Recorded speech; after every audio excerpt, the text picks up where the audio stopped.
வணக்கம் நண்பர்களே. Israel Palestine update அண்மை செய்திகள் என்னெல்லாம் வந்திருக்குன்னு பார்த்தோம்னா, பெருசாக ஒன்றும் நிறைய வேறு செய்திகள் வரல. ஆனால் பழைய செய்திகளை குறித்த தொகுப்புகள் நிறைய வந்திருக்கு. அதாவது புதிய செய்தினா ஒரு ஹவுதிகளை பற்றிய ஒரு செய்தி இருக்குது. பழைய செய்திகள்னால் அது பழைய செய்தின்னு அர்த்தம் இல்லை, இதன் பின்னணியில் இருக்கக்கூடிய செய்திகள். இந்த ஜியானிசமும் இந்த இஸ்ரேல் ஹமாஸ் போருக்கு பின்னாடி என்னெல்லாம் நடக்குது, அதன் பின்னணி, அதை பற்றிய மனநிலை என்னன்றதை பற்றி தான் நாம் இன்றைக்கி பார்க்க போகிறோம். அப்புறம் நண்பர்களே, புத்தகம் வாங்குவதற்கான வழக்கமான ஒரு கோரிக்கை. நம்ம இந்த வினோத வாய்ஸ் சேனல் மானிட்டைஸ் ஆகிடுச்சு, எல்லாம் உங்கள் அன்பின் ஆதரவும் காரணமாக. அதனால் இப்போ இதில் விளம்பரங்கள் வருது.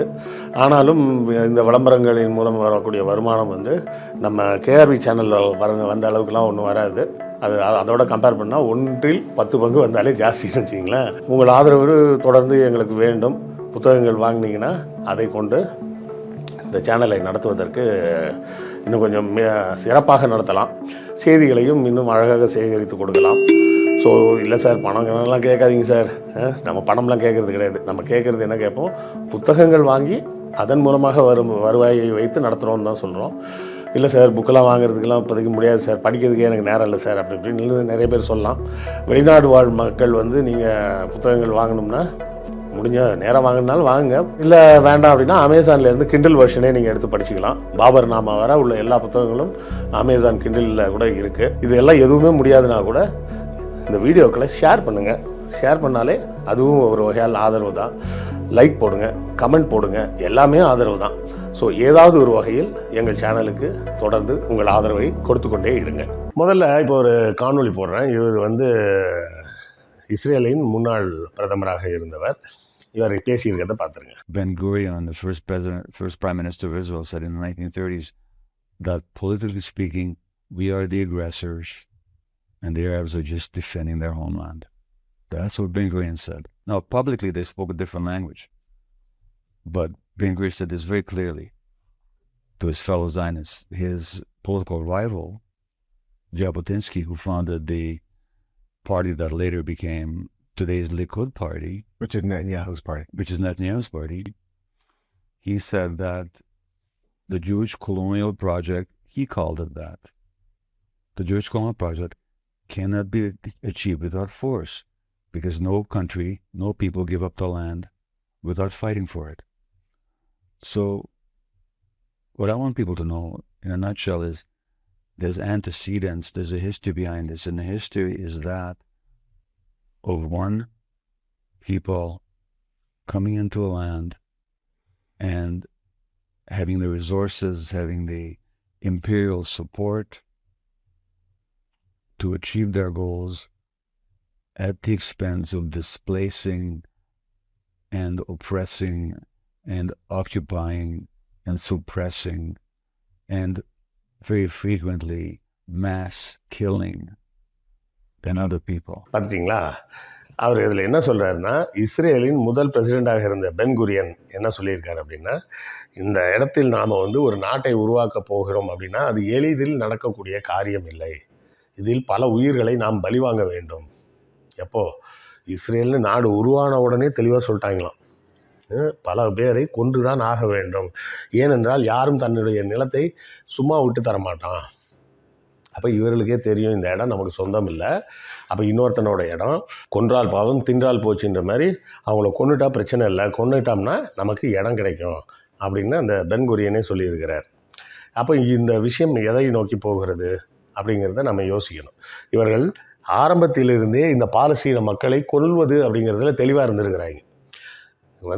இங்கிலாண்டோட பேசி எங்களுக்கு ஒரு இடம் கொடுத்துருங்க, நாங்கள் தனியாக இருந்துக்கிறோம் அப்படி இப்படின்லாம் சால்ஜாபை சொல்லி பேசினா கூட அந்த பேசும்போதே அவர்கள் மனதில் தெளிவான ஒரு திட்டம் இருந்திருக்கு. என்னென்ன, இந்த பாலஸ்தீனத்தில் இருக்கக்கூடிய மக்களை கொன்றால் தான் நமக்கு இடம் கிடைக்கும், இல்லை என்றால் இடம் கிடைக்காது. அதுக்கு அவர் மேற்கோள் காட்டுறது என்ன சொல்கிறார், பென் குரியன் சொன்னது இதுதான், யாரும் தன்னுடைய இடத்தை சும்மா தரமாட்டாங்க, அப்போது நாம் அதற்கு வன்முறையை பயன்படுத்தி தான் ஆகணும்னு பென் குரியன் காலத்திலே சொல்லிட்டாங்களாம். அப்போ இவர்களின் இன அழிப்பு வேலைன்றது இன்றைக்கி நேற்று தொடங்கியது இல்லை, 1948 தொடங்கியிருக்கு.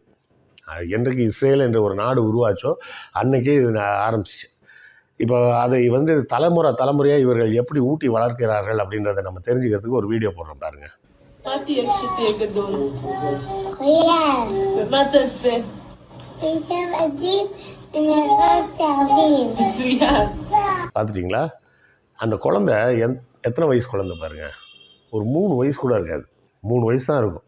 யூத குழந்தை, அந்த தாயும் யூத தாய். சின்ன குழந்தைக்கு நம்மலாம் என்ன சொல்லி கொடுத்து வளர்ப்போம்? பெருசாகி நீ என்ன பண்ண போகிற? டாக்டர் ஆக போகிறேன் அப்படின்னு சொல்லி அந்த குழந்தைக்கு சொல்லி கொடுத்து வளர்ப்போம்.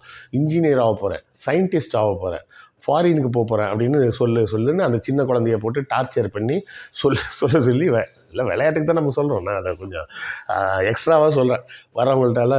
வர அப்பா அம்மா வர சொந்தக்காரங்கள்ட்டெல்லாம் டான்ஸ் ஆட காமி, பாட்டு பாடி காமி அப்படின்னு அதை ஒரு பொம்மை மாதிரி போட்டு டார்ச்சர் பண்ணுறது. அதே போலவே அந்த யூத தாயும் தன் குழந்தை 2.5-3 வயது குழந்தைய சின்ன வயசுலேருந்து ஏதோ சொல்லி வளர்க்குறாங்க. என்ன சொல்லி வளர்க்குறாங்க? அதை அந்த குழந்தை திருப்பி சொல்லுது. என்ன சொல்லுது? நீ பெரியவனாகி என்ன ஆவ? சோல்ஜர் ஆவேன். வெரி குட், சந்தோஷம். அடுத்த ஆள் என்ன கேட்குறாங்க? சோல்ஜராகி என்ன செய்வேன்? அரேபியர்களை கொல்லுவேன். எப்படி? ஒரு 2.5 வயது பிஞ்சு மனதில் நஞ்சுன்னு சொல்லுவாங்களே, அது மாதிரி ஒரு 2.5 வயது குழந்தைக்கு என்ன சொல்லி கொடுத்துருக்கு அந்த அம்மா? நீ பெரியவனாகனா சோல்ஜர் ஆகணும், சோல்ஜராகி என்ன பண்ணணும்? அரேபியர்களை கொல்லணும் அப்படின்னு சொல்லி வளர்த்துருக்கு. அந்த சின்ன குழந்தைய நம்ம என்ன சொல்கிறோன்னே தெரியாது அந்த மழலை குழந்தைக்கு. அது ஒரு மழலை. அந்த மழலைக்கு வந்து என்ன சொல்கிறோன்னு அதோட அர்த்தம் தெரியாது. ஆனால் என்ன சொல்லணும்னு மட்டும் தெரியும். எப்படி? பெரியவனானா என்ன ஆகணும்? சோல்ஜர் ஆகணும். சோல்ஜர் ஆகி என்ன ஆகணும்? என்ன பண்ணணும்? அரேபியர்களை கொல்லணும். இப்படி ஒரு நாடே வந்து தன் மக்களை கெடுத்து அடுத்தடுத்த தலைமுறைகளையும் கெடுப்பதையே ஒரு வேலையாக வைத்துக்கொண்டு, அதாவது குழந்தைங்களுக்கு என்ன சொல்லிக் கொடுக்கணும்? நல்ல விஷயம் சொல்லிக் கொடுக்கணும். எல்லாத்தையும் அன்பாரு, எல்லாத்தையும் நல்லா பேசி, எல்லாத்தையும் பாசமாக பழகுன்னு சொல்லிக் கொடுக்கணும். இவங்க 2.5 வயசுலேருந்து என்ன சொல்லிக் கொடுக்குறாங்க? வளர்ந்தால் சோல்ஜராகி என்ன பண்ணும்? போய் அரேபியர்களெல்லாம் கொல்லு அப்படின்னு சொல்லி சின்ன வயசுலேருந்து சொல்லிக் கொடுக்குறாங்கன்னா இந்த வன்மத்தை நீங்கள் எதில் சேர்ப்பீங்க? புரியுதா? அடுத்தால இன்னொரு வீடியோ போடுறேன் பாருங்க. Wait a minute. You're saying it's only been one civilian that's been killed for one Hamas terrorist in Gaza? Yes, that's exactly what I'm saying. Yes, we've killed and wounded over 20,000 Hamas terrorists. Out of that, about 12,000 fighters, and we're doing everything we can to minimize civilian casualties and continue to do so. பார்த்துட்டீங்களா? இந்த video வந்து Netanyahu பேசினது. அவர் என்ன சொல்கிறாரு? கொல்லலாம், ஒன்றும் தப்பு கிடையாது. ஒரு Hamas போராளியை கொல்வதற்கு collateral damage, அதாவது அதை சார்ந்த சேதாரங்கள், சைடில் உடைஞ்சது, அப்படி கொலாட்ரல் டேமேஜாக பொதுமக்கள் செத்தா தப்பு இல்லை, அது ஒருத்தனை கொல்றதுக்கு 10 பேர் செத்தாலும் தப்பு இல்லை அப்படின்றாங்க. அப்போ இவர்கள் வந்து தொடர்ச்சியாக இந்த ஹமாஸை ஒழிக்கிறேன்ற பேரில் இவர்கள் செய்வது பொதுமக்களை கொல்வதும் இனப்படுகொலை செய்வதுமாகத்தான் இருந்து கொண்டு இருக்கிறது அப்படின்றதை இந்த 3 வீடியோவில் பார்த்துட்டோம். 4வது ஒரு வீடியோஸ் போடுறேன், அதை பாருங்கள். You want to know what Zionism is in a nutshell? Zionism was a movement to re-engineer, rebrand, to transform the Jewish identity from a religion, which it always was, to a nationality. They wanted that the Jews should become a nationality and Israel should be the state of that nationality. By Israeli law, there is no Israeli nationality. The nationality according to Israeli law is Jewish. There's Israeli citizenship, but only Jewish nationality. Now this is the crux of the matter. Everything that makes Israel unique is baked into this one statement, that France is to the French what Israel is to the Jews.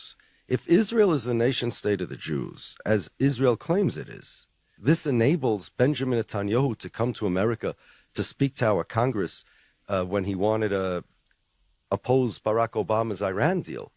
And he told them, I, Benjamin Netanyahu, the Prime Minister of Israel, represents not only the people who voted for me, but I represent all the Jews around the world. Netanyahu doesn't represent me. I'm an American. பார்த்துட்டிங்களா? இவர் என்ன சொல்கிறார் அப்படின்னு கேட்டிங்கன்னா, இவர்கள் ஜியானிசம் அப்படின்ற கொள்கைக்கு வந்து ஜியானிஸ்ட்னா யார் அப்படின்னு சொன்னால் அவர்கள் யூதர்களாக இருக்கணும் அப்படின்னு சொல்கிறாங்க. ஆனால் அதை இப்போ எப்படி மாற்றுறாங்கன்னா மதமாக மாற்றுறாங்க. அதாவது ஒரு மக்களின் அடையாளம் என்பது மதம் கிடையாது, இனம்தான் அடையாளம், மொழி தான் அடையாளம். சரியா? இனமும் மொழியும் தான் ஒரு மனிதனின் அடையாளம். இப்போ என்னோட அடையாளம் என்னன்னு கேட்டிங்கன்னா, நாத்திகன்றது என்னோட அடையாளம் கிடையாது, அது என்னுடைய ஸ்டாண்ட் பாயிண்ட். இந்துவாக இருப்பது என்னுடைய அடையாளம் கிடையாது, நான் அந்த குடும்பத்தில் பிறந்தேன் அப்படிங்கிறது. முஸ்லீம்ன்றது என்னோட அடையாளம் கிடையாது, ஏன்னா அது வந்து நான் அந்த மதத்தை சார்ந்த குடும்பத்தில் பிறந்திருக்கிறேன்றது தான் அர்த்தம். அப்போ என்னுடைய அடையாளம்னா என்ன? தமிழன், நான் பேசக்கூடிய மொழி தமிழ் மொழி, எனது மூதாதையர்கள் தமிழர்கள் அப்படின்றது தான் என்னுடைய அடையாளம். சரியா? அப்போது இவர்கள் என்ன மாற்ற முயற்சி செய்கிறாங்க, இங்கே என்ன பண்ணுறாரோ அதை தான் அங்கே அவங்க பண்ணிகிட்டு இருக்கிறாங்க. இப்போ அந்த பேசிய நபர் அவர் என்ன சொல்கிறாரு, நான் ஒரு ஜூ தான், இல்லைன்னு சொல்லலை, ஆனால் நான் ஒரு அமெரிக்கன் அப்படின்றாரு. நான் அமெரிக்காவில் இருக்கக்கூடியவன், நான் அமெரிக்கன் தானே தவிர நான் வந்து எப்படி ஜூயிஷாக இருக்க முடியும், யூத மதத்தை பின்பற்றுபவனாக நான் எப்படி இருக்க முடியும் அப்படின்னு கேள்வி கேட்குறாரு. அவர் சொல்கிறது என்ன சொல்கிறாரு, நெதன்யாகு வந்து எல்லா யூதர்களுக்கும் நான் தான் தலைவர்னு தன்னை முன்னிறுத்த முயற்சி செய்கிறாரு. இது எப்படி சரியாக வர முடியும்? எனக்கு தலைவராக இருப்பவர்கள் அமெரிக்காவில் தான் இருக்க முடியும், நான் அந்த அமெரிக்காவை சேர்ந்த அரசியல் தலைவர்களுக்கு தான் ஓட்டு போட முடியும், நான் எப்படி நெதன்யாகுவுக்கு சப்போர்ட் பண்ண முடியும் அப்படின்னு கேட்குறாரு. ஆனால் நெதன்யாகு சொல்கிறது என்ன சொல்கிறாரு, யூதர்கள் எல்லாரும் இரட்டை குடியுரிமையை வச்சுக்கிங்க, இஸ்ரேல் நாட்டு குடியுரிமையே வச்சுக்கிங்க, நீங்கள் இருக்கக்கூடிய நாட்டில் உள்ள குடியுரிமையே வச்சுக்கிங்க அப்படின்னு தான் தொடர்ந்து சொல்கிறாங்க. இதைத்தான் நம்ம ஊரில் அகண்ட பாரதம்னு சொல்லிட்டு இருக்கிறாங்க.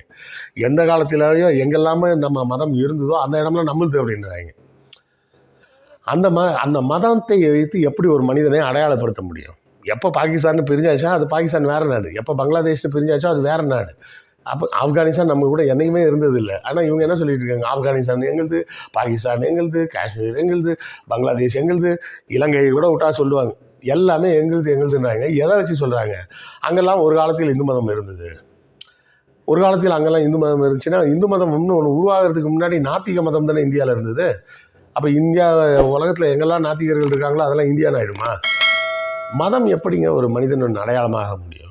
இவர்கள் அந்த வீடியோவில் சொல்கிற நபர் அதுதான் சொல்கிறார், இவர்கள் யூத மதம் என்ற ஒரு மதத்தை அடையாளமாக மாற்ற விரும்புகிறார்கள், அது எப்படி சரியாக வரும் அப்படின்றார். அப்படி யூத மதம்ன்ற ஒரு மதத்தை அடையாளமாக காட்டும்போது தான் அதற்கு எதிரியாக இஸ்லாமிய மதத்தையும் கிறிஸ்தவ மதத்தையும் முன்வைக்கிறார்கள். இஸ்லாம், கிறிஸ்தவம் மற்றும் இந்து மதம், பௌத்தம், ஜைனம் எல்லாத்தையும் தான் சேர்த்து முன்வைக்கிறார்கள். அவர்கள் சொல்கிறதே என்ன சொல்கிறாங்க, சிலை வணக்கம் செய்பவர்கள் கிறிஸ்தவர்களாக இருக்கிறார்கள், இந்துக்களாக இருக்கிறார்கள், ஜைனர்களாக இருக்கிறார்கள், பௌத்தர்களாக இருக்கிறார்கள், அவர்களும் ஒழிக்கப்பட வேண்டியவர்கள் அப்படின்றாங்க. ஒரு மனிதன் எந்த விதத்தில் வணங்க வேண்டும் அப்படின்றத முடிவு பண்ணுறதுக்கு எப்படி இன்னொரு மதத்தை சேர்ந்தவனுக்கு உரிமை கிடைக்கும்? புரியுதா? அவர்கள் சொல்கிறது என்ன சொல்கிறாங்கன்னா, நீ எங்கே வேணாலும் இரு, ஆனால் யூதனாக இரு, அது எப்படி சரியாக இருக்க முடியும்? நீங்கள் ஒரு நாட்டின் குடிமகனாக அந்த குடியுரிமை பெறும்போதே என்ன சொல்கிறீங்க, இந்த நாட்டுக்கு உண்மையாகவும் நேர்மையாகவும் இருப்பேன்னு உறுதிமொழி கொடுத்து தான் அதுக்கப்புறம் அந்த சிட்டிசன்ஷிப்பை வாங்குறாங்க. அப்படி சிட்டிசன்ஷிப்பை வாங்கும்போது நீ அந்த நாட்டுக்கு நேர்மையாக இருக்காத, நீ இஸ்ரேலுக்கு நேர்மையாக இரு அப்படின்னு சொன்னால் இது எப்படி சரியான ஒரு வாதமாக இருக்க முடியும்? அப்போ இவர்கள் செய்வது என்னென்னா, யூதர்கள் என்ற அந்த ஒரு இனத்தை சாண்டி வேறு யாருமே உயிரோடு இருக்கக்கூடாது அப்படிங்கிறதுல தெளிவாக இருக்கிறாங்க. அதோட முதல் முன்னெடுப்பாகத்தான் பாலஸ்தீன மக்களை ஒழித்து கட்டுற வேலையை இப்போ தொடர்ந்து செஞ்சுட்டு இருக்கிறாங்க. சரி, மகிழ்ச்சியான செய்தி என்ன அப்படின்னு பார்த்தீங்கன்னா, ஹவுதிகள் வந்து தங்களது கடலில் கப்பல்களை தாக்குதல் நடத்திட்டு இருக்கிறாங்களே, இந்த தாக்குதல்களில் இப்போது நேற்றுலேருந்து, அதாவது 23ஆம் தேதியிலேருந்தோ 22ஆம் தேதியிலேருந்தோ சப்மரீன்ஸை கொண்டு வந்திருக்காங்க. சப்மரீன்ஸ் வந்தால் போர்க்கப்பல்களுக்கே அது ஆபத்து. இப்போ வந்து இவர்கள் இந்த மாதிரி இந்த கார்கோ ஷிப்ஸுக்கு தாக்குதலுக்கே சப்மரீனை கொண்டு வந்திருக்கிறாங்க. அப்போ சப்மரீன் தாக்குதலும் உள்ளே வந்ததுன்னா, மேலேருந்து மிசைலில் தாக்குனா கூட அந்த தாக்குதல் மேல் தளத்தை மட்டும்தான் அழிக்கும், கப்பலை ஓரளவுக்கு ரிப்பேர் செய்கிறதுக்கு வாய்ப்பு வசதிகள்லாம் இருக்குது. ஆனால் சப்மரீனில் தாக்குனாங்கன்னா சப்மரீன் கப்பலின் அடியிலிருந்து தாக்கும். அடியிலிருந்து தாக்குச்சுன்னா அந்த கப்பலை காயலாங்கடையில் கூட போட முடியாது, ஏன்னா கடலில் முங்கிடும். சரியா? காயலாங்கடையில் கூட ஏன் போட முடியாதுன்னா, ஏன்னா மேலே மட்டும் நாசமாக போச்சு, ரிப்பேரே பண்ண முடியாத கூட இழுத்துட்டு போய் காயலாங்கடையில் விட்டுறலாம். காயலாங்கடை எங்கே இருக்குது தெரியுமா? கப்பலோட காயலாங்கடை குஜராத்தில் தான் இருக்குது. கப்பலை உடைக்கக்கூடிய வேலை பூரா குஜராத்தில் தான் செய்கிறாங்க. அதுக்கு உண்டா உலகம் பூரா எல்லா இடத்துலேருந்தும். அப்போ அங்கேயும் கொண்டு போய் போட முடியாதுன்ற அளவுக்கு அது கப்பல் உள்ளே முங்கிடும். ஸோ ஹவுதிகளின் தாக்குதல் மேலும் வலுத்து கொண்டே இருக்கிறது, ஹெஸ்புல்லாவின் தாக்குதலும் நடந்து கொண்டே இருக்கிறது. இந்த போரை அடுத்த கட்டத்துக்கு நகர்த்துகிறார்கள். பார்ப்போம். ரம்ஜானுக்கு முன்னாடியாவது ஒரு பேச்சுவார்த்தை நடந்து ரம்ஜான் முழுமைக்காகவாது ஒரு போர் நிறுத்தத்தை கொண்டு வருகிறார்களான்னு பார்ப்போம். அதற்காக தான் காத்து கொண்டு இருக்கிறோம். இந்த ரம்ஜானுக்கு உண்டான அந்த 30 நாளும் போர் நிறுத்தம் இருந்தால் கூட ஓரளவு இந்த பாலஸ்தீன மக்கள் கொஞ்சம் ஏதாவது நிம்மதியாக பெருமூச்சு விட வாய்ப்பு இருக்கும். அதற்காகவாது இந்த பல நாட்டு தலைவர்கள் ஏதாவது முயற்சி செய்கிறாங்களான்னு உங்களைப் போலவே நானும் ஆவலோடு காத்திருக்கிறேன். நன்றி, வணக்கம். உங்களுக்கு இந்த வீடியோ பிடித்திருக்கும் என்று நம்புகிறோம். இந்த சேனலை சப்ஸ்கிரைப் செய்யுங்கள். எங்கள் வீடியோவை உங்கள் நண்பர்களுக்கு ஷேர் செய்யுங்கள். எழுத்தாளர் கிருஷ்ணவேலின் நூல்களை தமிழ்நூல் மன்றம் வெப்சைட் மூலமும் வாங்கலாம், வாட்ஸ்அப் மூலமும் வாங்கலாம். இரண்டுக்குமான லிங்க் டிஸ்கிரிப்ஷனில் உள்ளது. நன்றி.